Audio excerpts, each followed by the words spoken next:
Prince Harry just found out Queen Elizabeth's final wish, and it was to take everything from him. In a stunning revelation that's sending shockwaves through the royal world, Princess Catherine has broken her silence, revealing that Queen Elizabeth, in her final days, made a secret verbal request: Prince Harry should be stripped of all royal titles, including the title Duke of Sussex.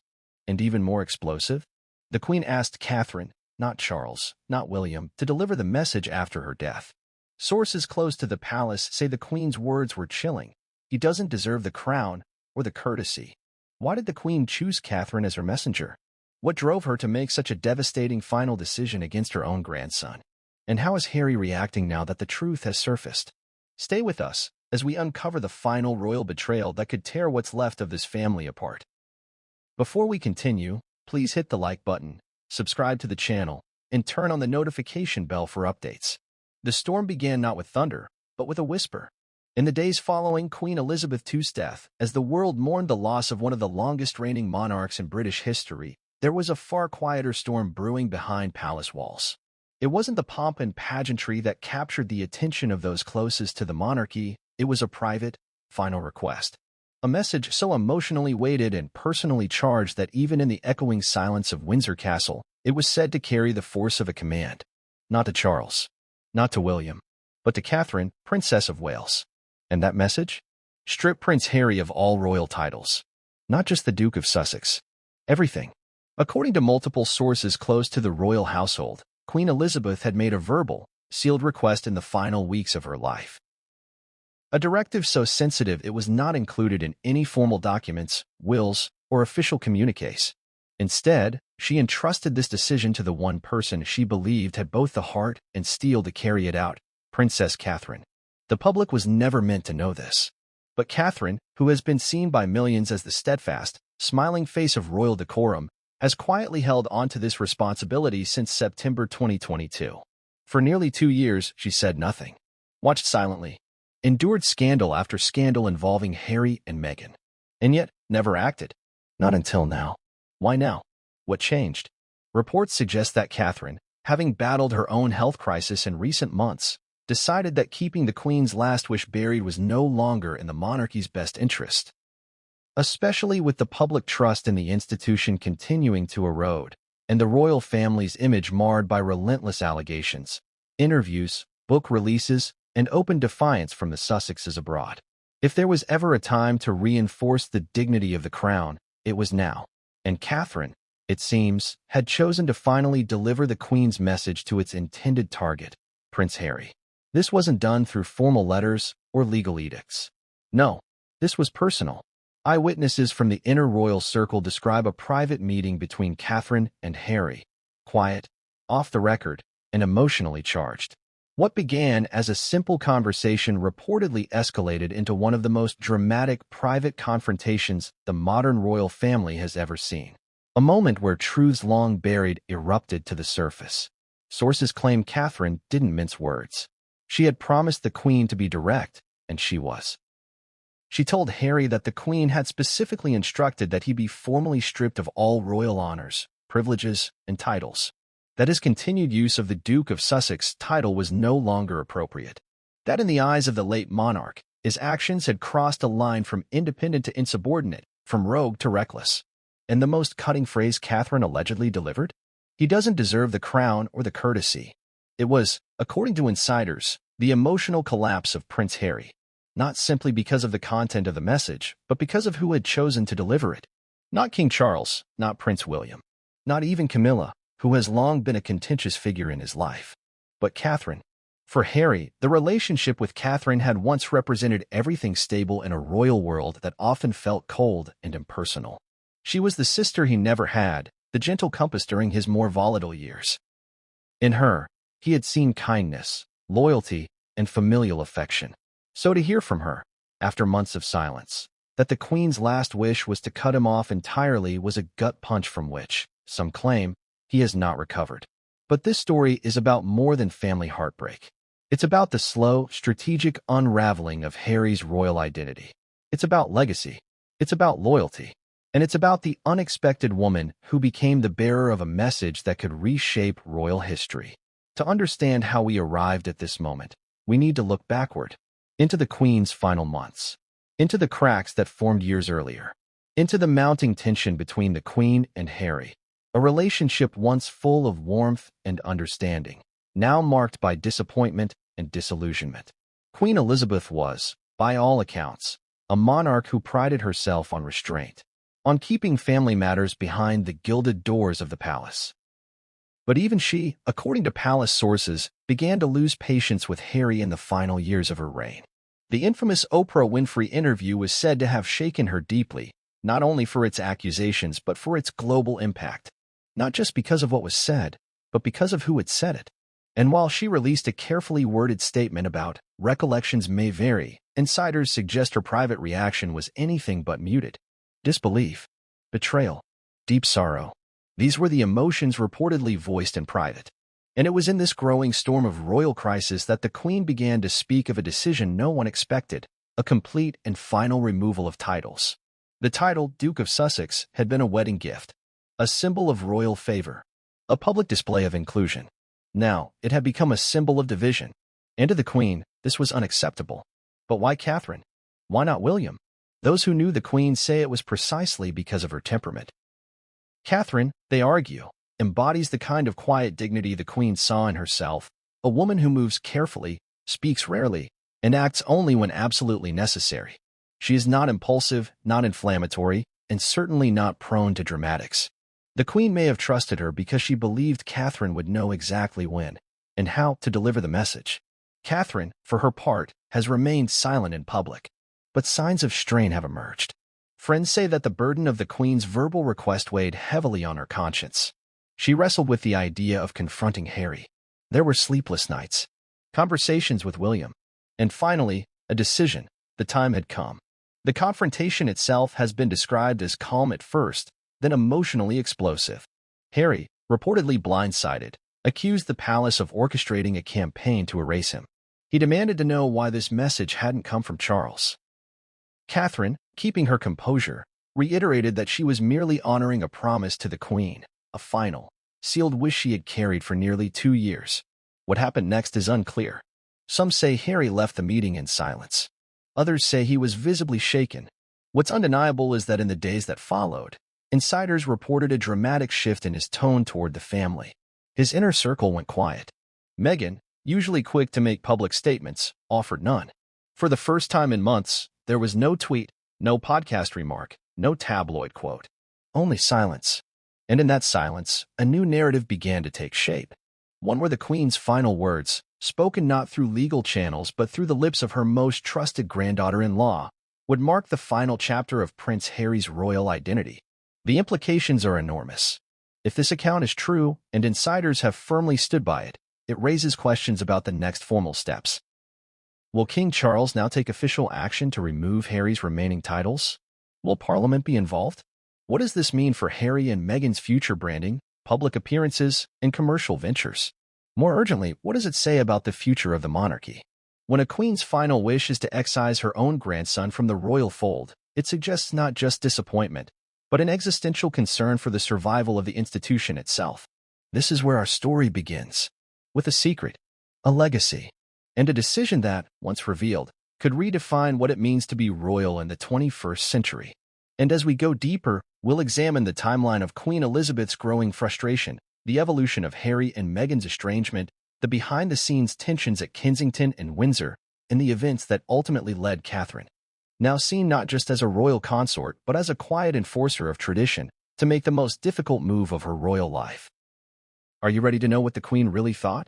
What she said in private? And how one conversation could alter the future of an entire royal generation? Then stay with us. This is only the beginning. As the final summer of Queen Elizabeth's life stretched on in the secluded highlands of Balmoral Castle, the monarch found herself grappling not with the prospect of death, that she had long made peace with, but with the legacy she would leave behind.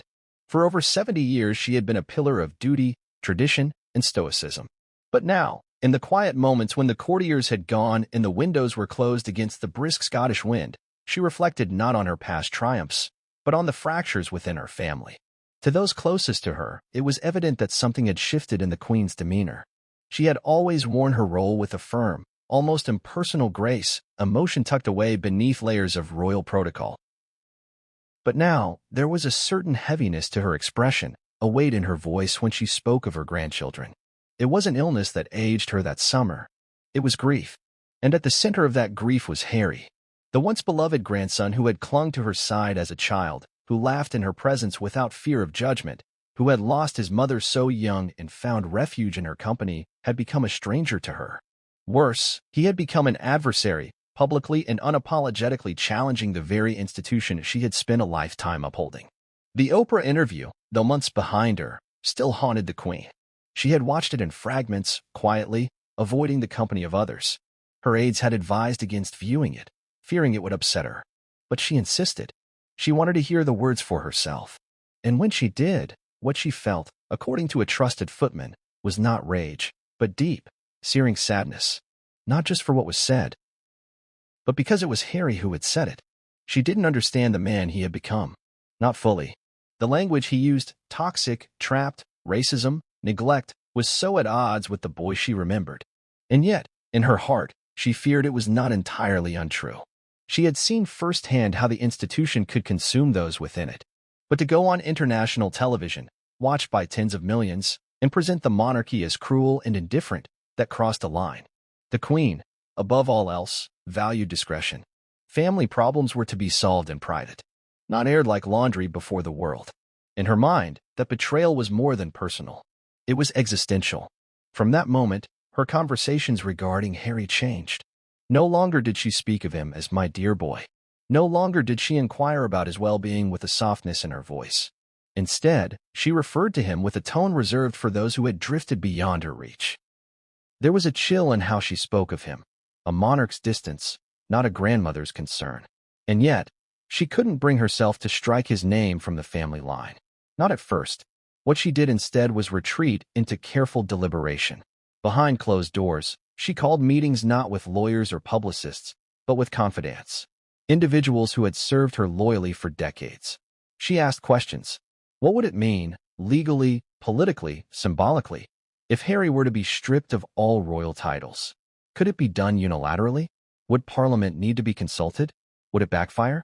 The Queen was no stranger to constitutional nuance. But this was different. This was personal. And as the summer waned and her health began to decline more visibly, her thoughts became more focused. Her conversations narrower. She wrote letters, not to be published, but to be preserved. And she spoke with Catherine. It is said the Queen saw in Catherine a reflection of herself. Not merely in the public's adoration, or in the quiet strength with which she bore scrutiny, but in her ability to move the pieces without drawing attention. Where others stormed, Catherine waited. Where others accused, she listened. Where others fractured, she stitched. In late August, just weeks before her death, the Queen summoned Catherine for a private audience at Balmoral. No aides, no Charles, no William. The specifics of that conversation remain tightly guarded, but multiple sources claim it was during that meeting that the Queen made her most sensitive request, that Catherine ensure Prince Harry would, in time, be completely and permanently separated from his royal identity. Not out of spite, but out of necessity. The Queen allegedly said, the monarchy cannot afford half measures. Titles cannot be used as shields for rebellion.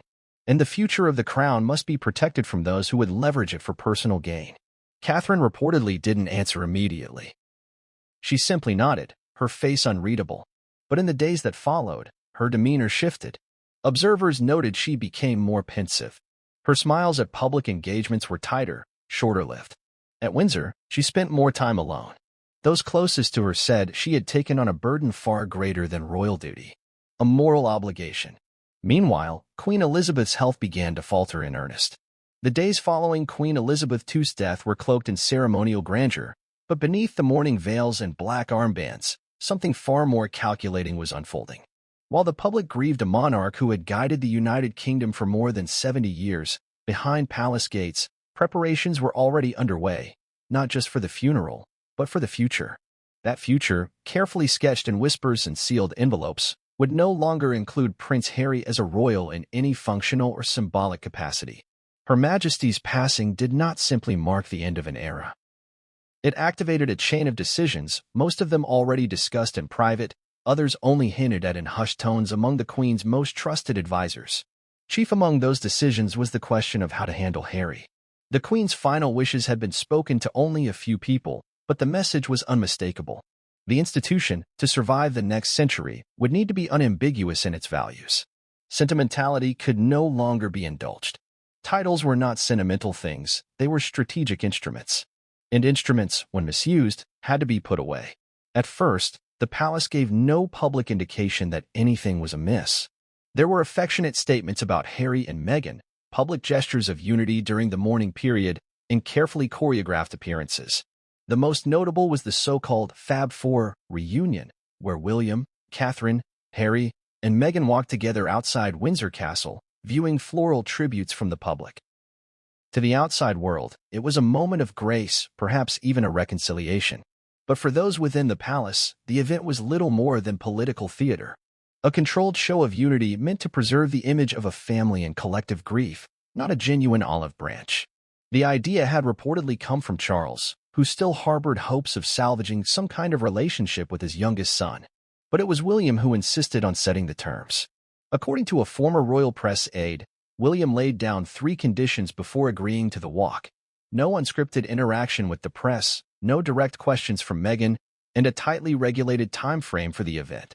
Catherine, characteristically, said little during the negotiations, but her silence was not interpreted as weakness. She had become, by then, the quiet strategist.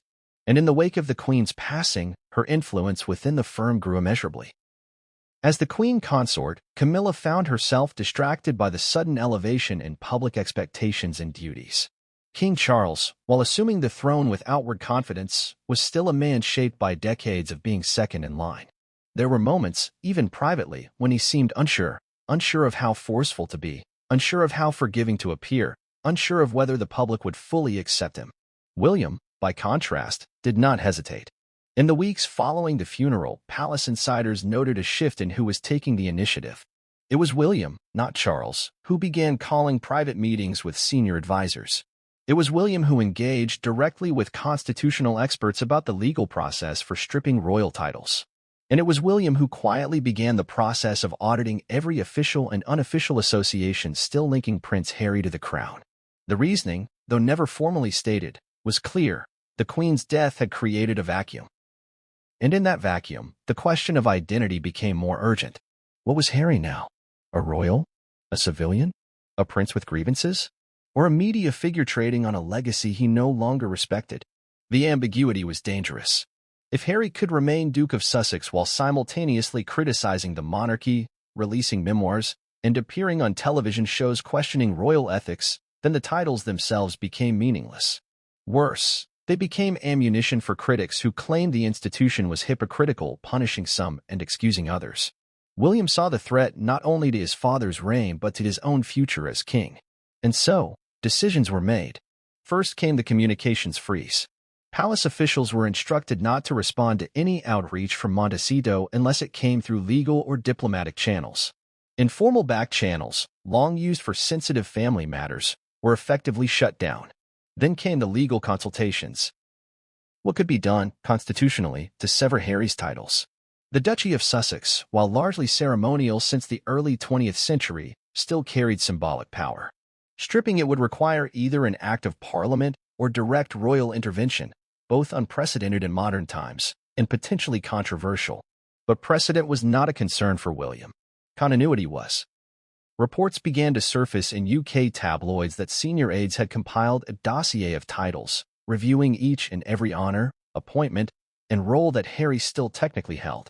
Everything from honorary military appointments to charitable patronages was reviewed. Most of these had already been relinquished or suspended after Harry and Meghan's departure from senior royal duties in 2020. But the dukedom and the princely title, those were untouched. And they were the problem. Privately, Catherine took on a diplomatic role. She began reaching out to members of Parliament, not directly, but through intermediaries with close ties to the palace. The message was subtle but firm. The monarchy was seeking clarity, not vengeance. It wanted to modernize, not retaliate. But that modernization required consistency. Meanwhile, the public was being primed. Headlines began to shift in tone. Opinion columns floated the idea of title reform for royals who no longer serve the crown. Royal commentators, often briefed unofficially by palace insiders, began speculating on the need to distinguish between working royals and those who had essentially gone rogue. What made these efforts so effective was their subtlety. There was no declaration of war, no direct accusation, just a growing consensus that something had to change. Within months, polls showed that a majority of Britons favored removing Harry and Meghan's titles. Among older generations, support was even higher. The sense of betrayal that had lingered since the Oprah interview and intensified with the release of Harry's memoir Spare had calcified. In the eyes of many, the Sussexes were no longer royals, they were celebrities, and the public did not want the crown confused with celebrity. Still, there remained one final barrier: King Charles. Despite everything, he remained hesitant to take direct action, not out of naivety, but out of a deep-seated fear that such a move would backfire, either politically or emotionally. Stripping his own son of titles would invite accusations of cruelty. And worse, it would cement the family divide for good. But William had no such reservations. He began quietly working on a proposal that would allow Parliament to initiate the title removal process independently through a reform bill that applied broadly to all non-working royals. That way, the decision could be framed as institutional, not personal. A modernization initiative, rather than a vendetta. As winter approached, the pieces were nearly in place. What began as a private wish whispered by a dying queen had become a carefully orchestrated campaign. And behind every step, every meeting, every headline, every public gesture, stood the future king and his queen-in-waiting. William and Catherine were no longer merely heirs. They were now the architects of a new era, an era where being born royal was no longer enough. For Prince Harry, the revelation did not come with a formal announcement or an official royal letter. There was no dignified call from Buckingham Palace, no discreet diplomatic courier arriving at the Montecito estate with embossed stationery from the crown. Instead, the warning reached him through the murky, unpredictable world of the British press. An article published late one evening in the Times, buried behind headlines about energy prices and political reshuffles. The piece was speculative, citing anonymous senior royal aides, but the message was unmistakable. Discussions were underway to remove Harry and Meghan's royal titles. It was the kind of headline he had come to expect, but this one hit differently. According to sources close to Harry, the moment he saw the article, he knew it wasn't a bluff. This wasn't tabloid nonsense or a gossip column trying to stir controversy. This was the real thing. He recognized the language. Modernization of royal identity, streamlining of non-working royals, and clarity in public symbolism were all phrases he'd heard before, echoed from palace meetings years earlier when the idea of stepping back had first been broached. Those phrases had always sounded benign, almost bureaucratic. Now, they were sharp as blades. Harry had always known that his decision to walk away from royal duties came at a price. He and Meghan had agreed, under pressure, some would say, to surrender their military appointments, patronages, and public funding. But the titles had remained. The Duke and Duchess of Sussex, his birthright as Prince Henry of Wales. Even as they rebranded themselves in America, launched podcasts and docuseries, and entered multi-million-dollar deals, the titles clung to them like royal shadows. He had assumed, perhaps naively, that the titles were untouchable, a symbolic tether to his past. But now, that tether was being cut. Deliberately. The timing couldn't have been worse. Behind the scenes, Harry and Meghan were facing mounting pressure in their new American ventures. Their podcast deal with Spotify had ended abruptly, the Netflix arrangement was producing less traction than expected, and there were quiet murmurs in Hollywood about brand fatigue. For all their efforts to build a life independent of the crown, the Sussexes still relied heavily on the royal narrative to sustain interest. They were no longer just Harry and Meghan. They were the royals who left, the exiles speaking truth to power. And what would they be without the royal part? When the news reached Meghan, the reaction was immediate and intense. According to a longtime friend, she was furious, not only at the palace but at the way the story had surfaced. To her, this was a public ambush masquerading as bureaucratic reform. It wasn't just about losing titles, it was about losing the one thing they hadn't sold, tarnished, or traded. The institutional legitimacy of royalty. Privately, Meghan urged Harry to respond. Not through legal means, but through media. She believed the palace had declared war through the press, and the only way to fight back was in kind. But Harry hesitated. Despite everything, despite the bitterness, the exile, the estrangement, he still clung to some semblance of familial loyalty. He wasn't ready to accuse his father and brother of betrayal. Not yet. But then came the second wave of headlines. This time, it wasn't just speculation. The Daily Mail published a leaked briefing that included direct quotes from an unnamed senior royal source suggesting that the removal of Harry's titles had been discussed not only by palace aides but by members of parliament. One conservative MP had reportedly said, "It's time to bring clarity to the royal brand. Titles are a privilege, not a right." Another called Harry's use of his royal status an embarrassment to the institution. Worse, the briefing claimed that Prince William had personally expressed support for the move. That changed everything. The betrayal, Harry believed, was complete. In the days that followed, the atmosphere in the Montecito mansion turned electric with tension. Meetings were held. Advisors were called. Lawyers were consulted. Public relations teams drafted statements, then redrafted them. There was talk of a sit-down interview. Oprah again? Perhaps Anderson Cooper. Or a new Netflix project, one that would expose the monarchy's internal machinations in greater detail. Every idea was considered. None was settled. What was settled, however, was Harry's internal resolve. He would not go quietly. Sources close to the couple said Harry began drafting a private letter to his father, a move that surprised even those closest to him. Despite everything, he still wanted to give Charles the opportunity to clarify his stance before things escalated publicly. The letter, sent by secure courier, was brief but emotional. He asked only one thing: was it true that his titles were being taken? And if so, was it the king's will or someone else's?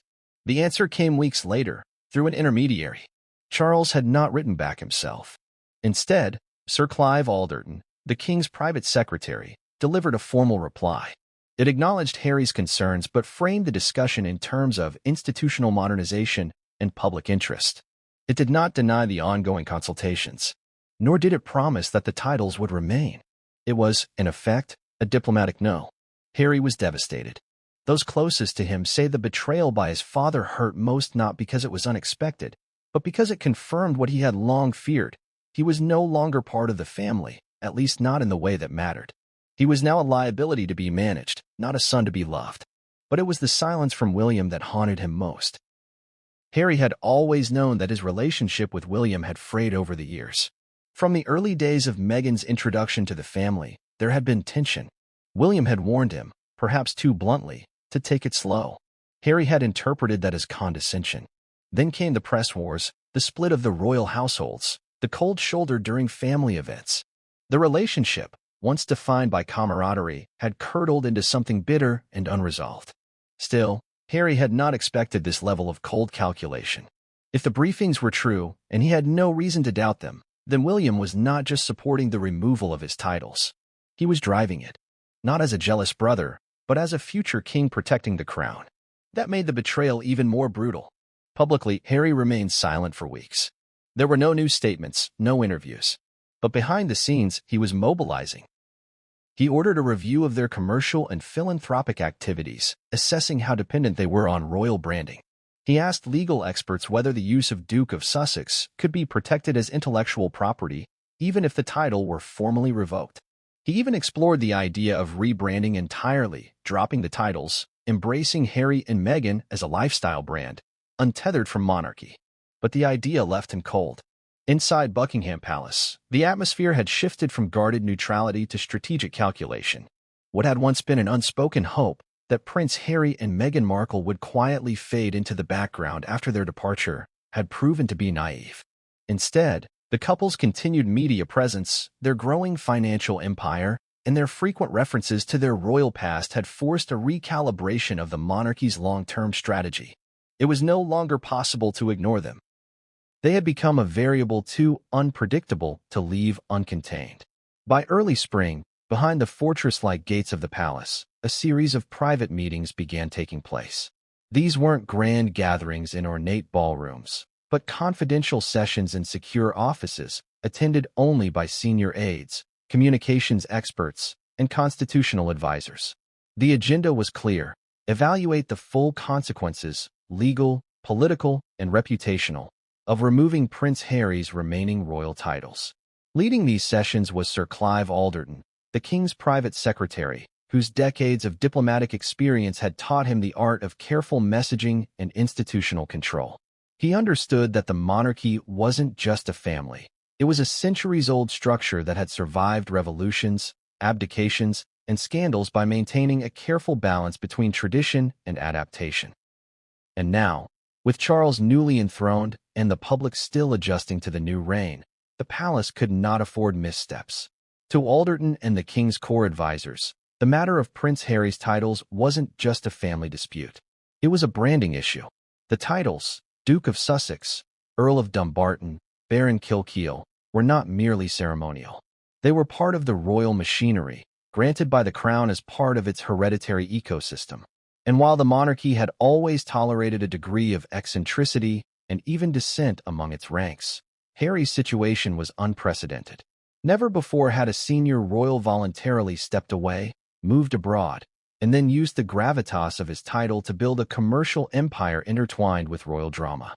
There was growing unease within the palace that Harry's continued use of the titles gave the impression that he remained an active and endorsed part of the royal family, when in fact he operated completely outside of its control.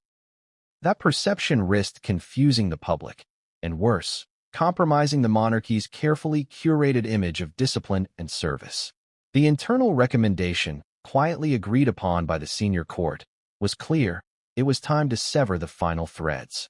But the operation had to be handled with surgical precision. Stripping titles from a prince was not only rare, it was politically explosive. The monarchy had always walked a fine line between appearing apolitical and exercising soft influence through symbolic gestures. The removal of titles could not be seen as vindictive. It had to appear rational, even inevitable. To that end, the palace initiated consultations with constitutional experts from the Cabinet Office. Although the monarchy has the legal authority to revoke peerages, such actions require careful coordination with Parliament, particularly when the titles were conferred under the royal prerogative. Advisors were divided on whether an act of Parliament would be necessary or whether a royal warrant would suffice. Some urged caution, warning that involving MPs could lead to a divisive political spectacle. Others argued that parliamentary involvement would lend democratic legitimacy to the decision. Complicating the matter further was the fact that Harry remained sixth in line to the throne. Although he had stepped back from royal duties, he had not renounced his place in the line of succession. This created a constitutional paradox. How could someone still technically eligible to become king be stripped of titles for being insufficiently royal? The legal implications were murky. Nonetheless, the palace moved forward. Simultaneously, a parallel effort was undertaken to craft a communication strategy. At the center of this operation was the Royal Communications Office, a team of experienced press secretaries and narrative managers accustomed to shaping public perception with elegance and ambiguity. The messaging had to strike a delicate tone, neither condemning Harry nor appearing to chase him out of the fold. A series of draft statements were prepared. One emphasized the king's ongoing commitment to modernizing the monarchy for a new era of service and clarity. Another framed the move as a necessary step to protect the integrity of active royal engagements. A third took a more compassionate tone, suggesting that the decision was made with great sadness but mutual understanding. None of them were approved. Not yet. The advisors knew that the actual announcement would be a moment of global attention. It would draw reactions from both domestic royalists and international media, especially in the United States, where Harry and Meghan had built their new base. The press response in Britain would likely be split. The conservative tabloids would celebrate it as overdue accountability, while the more centrist outlets would question whether it was a step too far. Internationally, especially among American audiences, the move could be seen as harsh, even cruel. A vindictive response to a couple who had dared to walk away. To preempt this, the palace also began discreetly reaching out to trusted journalists and royal correspondents. The objective wasn't to leak the plan, but to gauge public sentiment. Over quiet dinners and off-the-record calls, select members of the media were briefed in general terms about ongoing discussions regarding clarity and titles. Feedback was mixed. Some warned the palace to tread carefully, citing potential sympathy for Harry and Meghan. Others urged full transparency, arguing that the public would welcome a decisive stance. But perhaps the most intriguing part of the palace's internal preparation came not from the advisors, but from the king himself. Charles, according to sources close to the court, remained conflicted.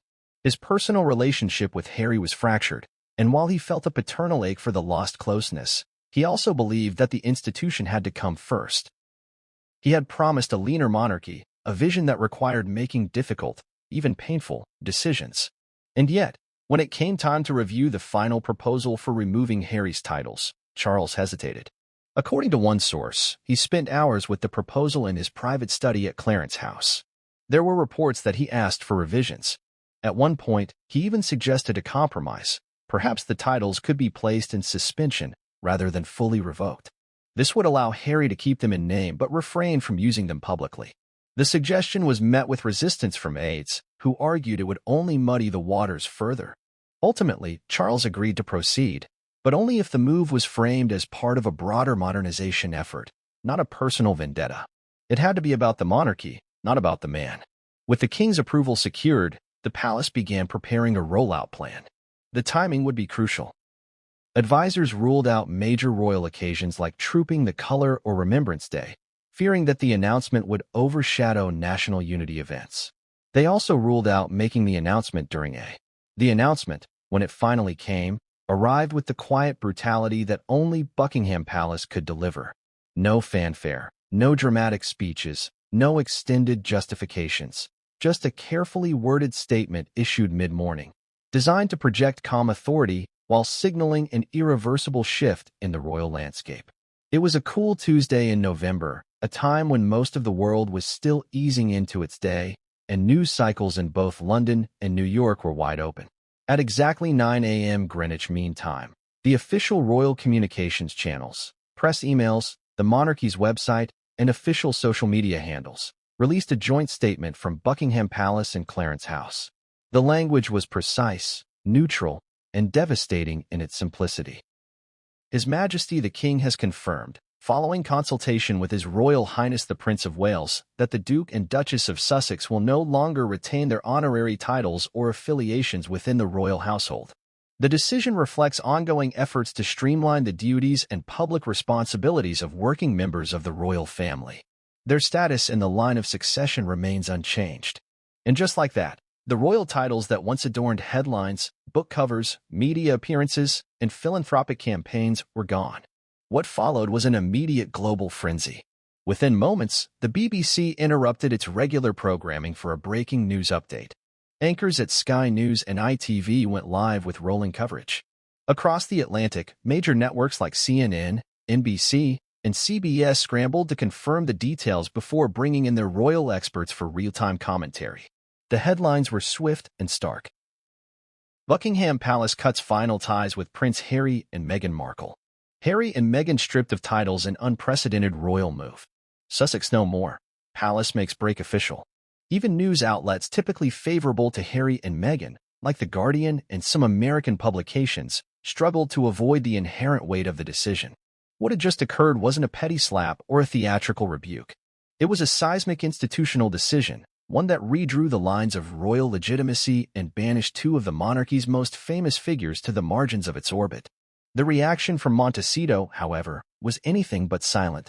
Sources close to Harry and Meghan described the atmosphere inside their California estate as tense, electric, and, at times, overwhelmed with emotion. Though they had long anticipated some kind of formal disengagement, the suddenness of the announcement blindsided them. There had been no direct phone call from the king, no advanced courtesy briefing from William or a senior courtier. It had simply landed, like a stone through a stained-glass window. Harry, according to several friends who spoke anonymously, was visibly shaken. It wasn't just the loss of titles, it was the finality of it all. For years, he had struggled with the ambiguity of his position, a prince by blood, yet untethered from the institution that gave that blood its meaning. Now, that ambiguity was gone. The palace had closed the door and locked it. For Meghan, the reaction was reportedly more pragmatic. Those close to her say she immediately turned to assess the reputational implications. What would this mean for their business ventures? For the branding of Archewell? For the upcoming memoirs, documentaries, and public appearances that still traded heavily on their connection to royalty? In private, she was said to be furious. Not just with the palace, but with the way the decision had been framed. "They want to say this is about modernizing," she reportedly said in frustration to a close associate. "Modernization doesn't look like silencing people." Within hours, the Sussexes team released their own statement, which attempted to strike a tone of grace while pushing back against the narrative. "We remain committed to our work in service, community, and storytelling.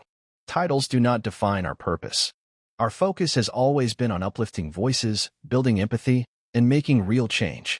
We look forward to continuing that work as a family and as individuals committed to global progress." But the contrast between the two statements was glaring. Buckingham Palace had spoken in the cool voice of institutional finality. The Sussexes had responded with the rhetoric of personal mission. To many, it appeared less like a parting of equals and more like a dismissal. The reaction from within Britain was divided, if not predictable. The right-wing press celebrated the decision as a restoration of order and clarity. The Daily Mail published a special evening edition titled "The Crown Prevails," with a subheading that gleefully declared, "Harry and Meghan out. Monarchy steadies the ship." The Sun featured an image of King Charles and Prince William under the bold headline, "The firm holds." Meanwhile, the liberal-leaning press took a more restrained, questioning approach. The Independent published an op-ed titled, "Is Cutting Off Harry and Meghan a Step Too Far?" while the Times debated the constitutional mechanics behind the decision. In Parliament, a few MPs offered public reactions. A Conservative MP praised the move as an overdue act of institutional discipline, while a Labour backbencher cautioned that the monarchy should be wary of appearing vengeful in an era of increasing transparency. Among the public, reactions flooded in across social media. Twitter and Instagram were deluged with hashtags like #SussexOut and #RoyalShakeUp, along with polarized takes that either lauded the palace's resolve or condemned its coldness. On YouTube and TikTok, content creators on both sides of the Atlantic churned out rapid response videos, dissecting the statement word for word and speculating on what came next. Inside the palace, however, the response was subdued. The royal family does not celebrate moments like these. No official was going to pop a champagne cork or issue a self-congratulatory quote. And yet, there was a palpable sense of resolution. The deed was done. The ambiguity that had hung over the monarchy since the Sussexes' departure had finally been resolved. Senior courtiers resumed their schedules with mechanical precision. Briefings continued, events went on as planned, and Queen Camilla was seen hosting a literacy charity reception the very next day, smiling politely for the cameras as if nothing had changed. But behind the scenes, not everything was calm. In private, King Charles was reported to be reflective, perhaps even melancholy. Though he had approved the decision and understood its necessity, the act of formally cutting ties with his youngest son carried a personal weight. That night, he reportedly spent several hours alone at Sandringham, walking the grounds, before retiring with a single staff member and his private notes. For William, the reaction was colder. He remained focused on the monarchy's long-term health and was said to be satisfied that clarity had been achieved. Aides close to him noted that while he regretted the pain the announcement might cause, he believed the institution required clear rules, not emotional exceptions. Kate, however, was reportedly unsettled. Though she had been present at many of the internal briefings and supported the decision in principle, the reality of the fallout troubled her. She understood the press well enough to know that Meghan's next move would be strategic and explosive. And she was right. Within 72 hours, the Sussex camp began planting narratives in the American media ecosystem. An exclusive interview with a U.S. journalist was quickly arranged, promising Meghan's truth about the monarchy and its decision to revoke her titles. Clips were teased online, showing the Duchess in a serene California garden, speaking softly about resilience, forgiveness, and standing strong in your truth. The interview aired the following week, drawing millions of viewers. Meghan spoke at length about being misunderstood, about institutional cruelty, and about what she called the systemic attempt to erase her voice.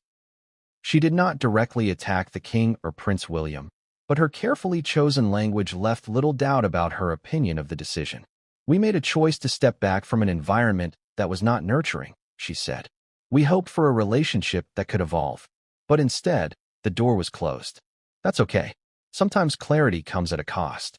The interview was polarizing but effective. Public sympathy in the U.S. surged in favor of the Sussexes. American talk shows devoted entire segments to discussing the monarchy's perceived rigidity, and polls showed that while the British public remained largely supportive of the king's decision, international audiences viewed it as unnecessarily harsh. Back in London, this reaction was anticipated and mostly accepted. The palace had prepared for the PR battle. What mattered more was that the institution had reclaimed its narrative.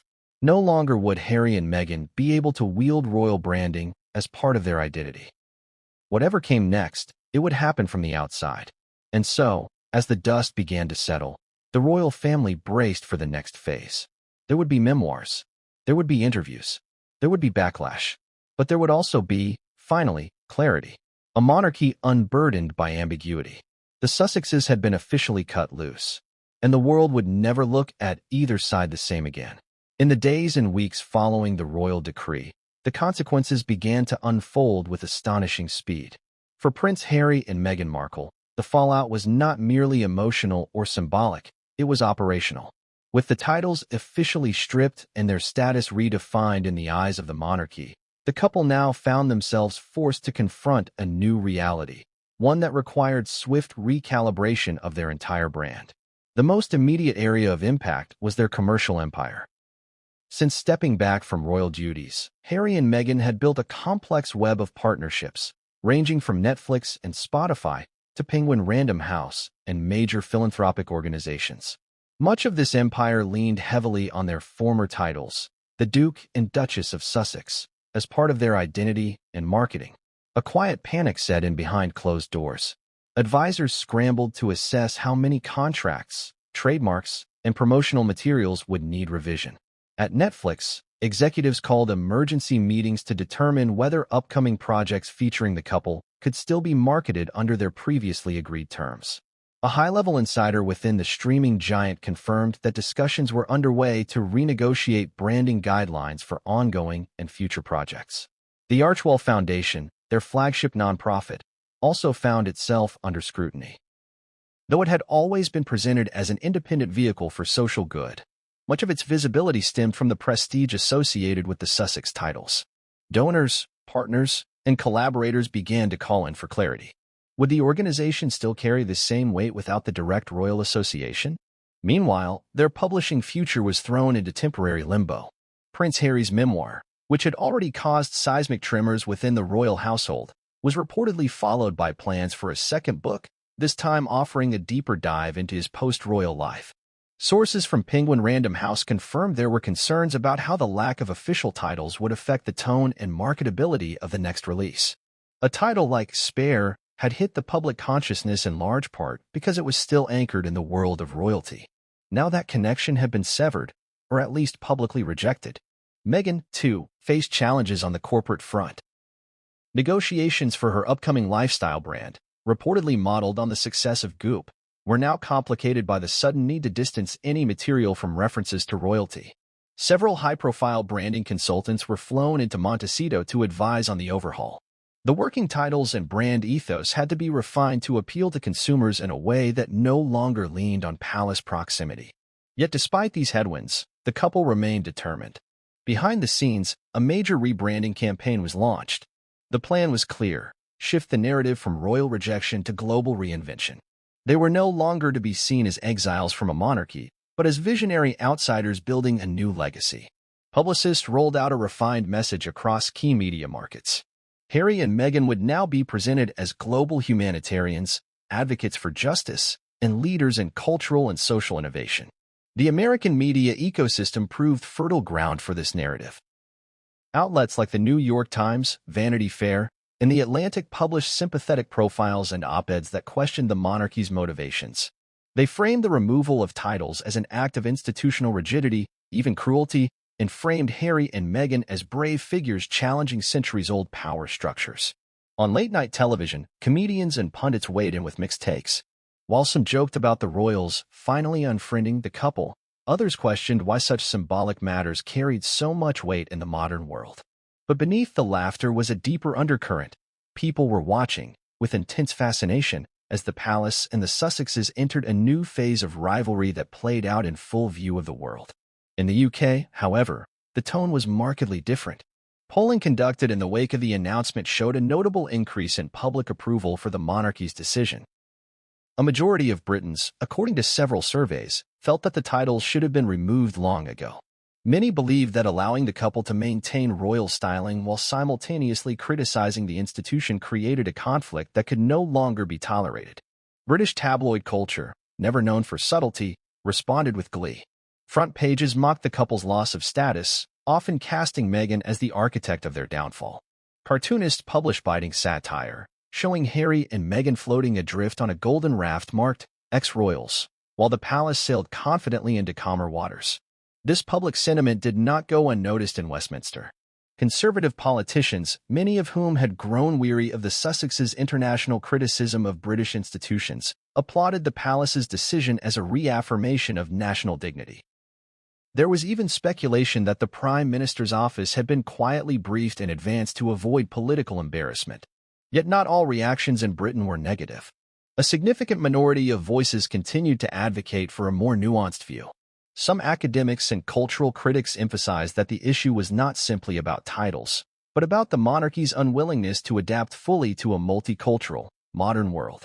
The racial and social dynamics of the Sussex saga remained a flashpoint of debate, especially within universities, think tanks, and progressive circles. Inside the royal family, the post-announcement phase was one of strategic silence. No member of the royal household issued a follow-up statement. No leaks emerged from courtiers to soften or spin the decision. The family had learned, through painful experience, that engaging with Harry and Meghan in a war of words only prolonged the chaos. Privately, however, discussions continued at the highest levels. Charles, William, and their most trusted advisors held a series of follow-up meetings at Clarence House in Windsor. The goal was not only to discuss the fallout, but to chart a path forward. With the Sussex drama now seemingly closed, attention turned to safeguarding the reputations of the remaining working royals. William and Kate, in particular, ramped up their public schedules. They were photographed engaging with schoolchildren, frontline workers, and environmental advocates. Their presence in the news cycle served as a counterpoint to the Sussex narrative. Where Harry and Meghan leaned on personal storytelling and glossy media features, the Cambridges embraced quiet service and duty. Camilla, ever the pragmatist, advised restraint. Having weathered her own storm of public perception years prior, she understood the need for consistency over noise. Those close to her say she urged the king to resist any urge to respond emotionally, reminding him that the crown was an institution, not a personality. But the one figure who remained most mysterious was Prince Harry himself. Despite Meghan's media presence, Harry remained relatively quiet. He declined several interview requests and reportedly spent time reflecting with close friends and mentors. Some insiders claimed he was writing again, possibly preparing a second memoir or a new book entirely divorced from the royal narrative. There were also whispers that Harry had begun confidential conversations with mental health professionals, revisiting the trauma not only of his mother's death, but of his relationship with the institution he had left behind. Those close to him described a man caught between worlds, no longer royal in the traditional sense, yet forever unable to shed the history of his name. As the months rolled on, the novelty of the title removal began to fade from headlines. But its consequences remained firmly entrenched. Invitations to royal events ceased. References to the Sussexes on the official royal website were quietly edited or removed. At family gatherings, their absence was no longer explained, it was simply expected. For Harry and Meghan, life became a study in reinvention. They leaned into their roles as private citizens with public influence. Meghan took on more solo ventures, including guest editing a major magazine and launching a podcast centered on female leadership. Harry focused on Invictus Games and environmental advocacy, avoiding commentary on his royal past wherever possible. But behind their polished public appearances, a different story continued to unfold. The weight of disconnection lingered. Friends noted that Harry still checked British news every morning. Meghan, despite her forward-looking rhetoric, remained acutely aware of her portrayal in the UK press. There were discussions about moving again, perhaps to New York, or even further abroad. And yet, despite everything, they remained together, united not just by love, but by purpose. The title removal, for all its pain, had forced clarity upon them. They could no longer rely on the echo of royal prestige. Whatever they did next would stand or fall on its own merit. Across the Atlantic, the palace too adjusted. With the Sussex chapter closed, the royal family refocused on stability and tradition. But the scars of the saga would not vanish overnight. Trust had been frayed, lines had been drawn, and somewhere, deep within the gilded halls of history, a new question had been etched in stone. What does it truly mean to be royal in the modern world? Inside Clarence's house, the atmosphere was unlike anything it had been since Queen Elizabeth's death. On the surface, everything proceeded with the same regimented dignity the royals were known for. Staff moved efficiently through the corridors, courtiers communicated in carefully worded memos, and schedules remained tight and ceremonial. But beneath the calm, tension simmered. It wasn't just a family matter anymore. It was personal, and Queen Camilla, for the first time in her tenure, found herself at the epicenter of a familial earthquake. She had seen her husband, King Charles, make difficult decisions before. But this one struck a chord so deep within her that even her well-honed composure wavered.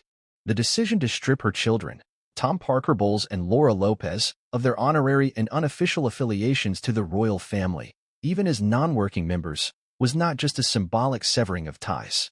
It was a message, one that Camilla could not ignore. While Charles had long attempted to balance his roles as monarch, father, and husband, it was now clear that power within the palace had begun to consolidate elsewhere, particularly around Prince William. The heir to the throne was no longer simply waiting in the wings. He was stepping up and making his voice heard, even if that meant overruling the queen consort's quiet expectations. Camilla had endured decades of vitriol from the public, especially in the early years of her relationship with Charles. She had been painted as the destroyer of the fairy tale, the woman who stepped into the void left by Princess Diana. And yet, through discipline, strategy, and time, she had rebranded herself. Not into a beloved figure per se, but into a respected one, a woman who had shown dignity in the face of scandal, loyalty to the crown, and a deep understanding of the monarchy's internal dynamics. But now, all of that seemed to be unraveling with a single decision. The removal of royal privileges, titles, ceremonial roles, and any appearance of official recognition from her family was not only a slight. To her, it was a betrayal. Inside the palace, those close to her began to whisper about her anger. She wasn't the sort to raise her voice in public, but in private, she was furious. Trusted staff noticed changes in her demeanor, terse remarks, abrupt schedule changes, and unusually long periods of silence. For someone who usually maintained a breezy, confident tone in public engagements, her behavior had become noticeably strained. What truly stung Camilla was the way the decision had been framed. It had been announced not as a matter of policy but of principle, a commitment to slim down the monarchy, to restore public trust, to eliminate confusion over who was working and who wasn't. But behind the careful wording, she saw something else, a deliberate move to marginalize her influence. The queen consort had spent years carefully integrating her children into the royal fold without ever pushing for formal titles. She knew the public wouldn't tolerate the idea of Tom and Laura being handed dukedoms or HRH styles. But she had envisioned a future where they would have ceremonial roles, participate in certain events, and be seen, not as royalty, but as trusted kin to the king. This, in her mind, was only fair. After all, she had given her life to the institution. Her children had sacrificed anonymity and endured public scrutiny simply because of their mother's role. Was it so wrong to offer them something in return? The decision to draw the line had not come with a discussion. It had come with an announcement. Camilla found out when the same press release hit the desks of royal correspondents around the world. Charles had consulted William, spoken with palace advisors, and approved the statement. But Camilla, despite being queen, had not been looped in until the very last moment. That omission cut deeply. She demanded a meeting with Charles the morning after the announcement. It wasn't a shouting match. It was something colder, more pointed. Witnesses say she confronted him in the private sitting room at Clarence's house, not as a subject addressing her king, but as a wife confronting a husband who had made a unilateral decision affecting her family. There were no tears, just a razor-sharp question. Why didn't you tell me? Charles, ever the diplomat, tried to explain.